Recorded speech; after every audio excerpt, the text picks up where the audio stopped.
जसं की आज ब्लॉगचा तिसरा दिवस. आज चिमणी नव्हती आणि मी जरा फिरू लागलो. म्हणजे चिमणी नसेल तर आपला ब्लॉग खूप छान बनल. चिमणी गेली असेल चरायला.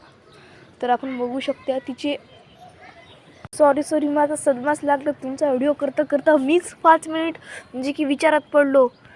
जसं की तुम्ही बघू शकता ब्लॉगसाठी मी जर आज सकाळी आलो नसतो किती येत आहे. ते माझ्या अभ्यासामध्ये सुद्धा मन लागणार नाही आज तर. चिमणीनं किंवा कोणी फोडले की माहीत नाही. म्हणजे की चिमणीच्या घरावर कोणी हमला तर केला नाही. असं तरी आमच्या घरातून फक्त मी झाडाला पाणी टाकायला फक्त येऊ लागलो. काल रात्री मी होतो तेव्हा सगळं समय होतं. आणि चिमणी कुठे गेली बरं. ही अंडे फोडून चिमणी दिसली दूरपर्यंत.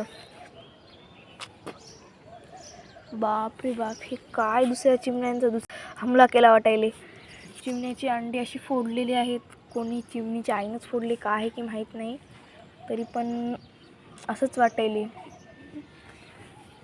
कालचा म्हणजे की आपला तिसरा दिवस तर फेलच गेला. हे बघू शकता तुम्ही. जर असं चिमण्याला जर साफ करून ठेवलं असेल, मी काल तुम्हाला सांगताच राहिलं होतं. हे असा ग्लास ते पाडलेला आहे. मी तर म्हणलो ग्लास कसं काय पाडला, मला वाटलं म्हणजे काहीतरी झालं असं. तर हे असं मी म्हणजे की असं केलं तर कसं होतं, असं होतं.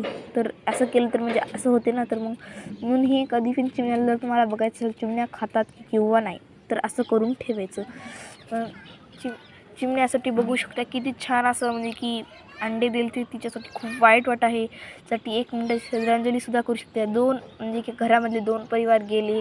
खूप वाईट वाटे. माझं टोटली 1 अंडं इथंच फुटलेलं आहे. ती चिमणीचं म्हणजे दुसऱ्याच चिमण्याने येऊन असं भांडणं केलं असेल असं पण वाटायले.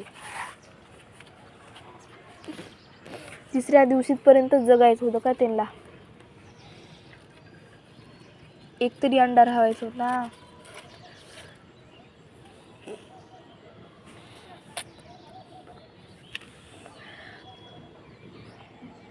बघू शकता किती छान अशी दर्दनाक मौत झालेली आहे चिमणीच्या अंड्याची.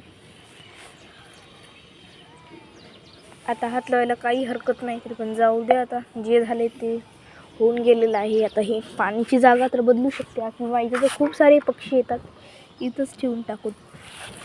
आणि जसं की हे बघू शकता तुम्ही नाही का, चिमणी इथंच संडास करत होती. दोनदा इथं संडास आहे तिची चिमणीची.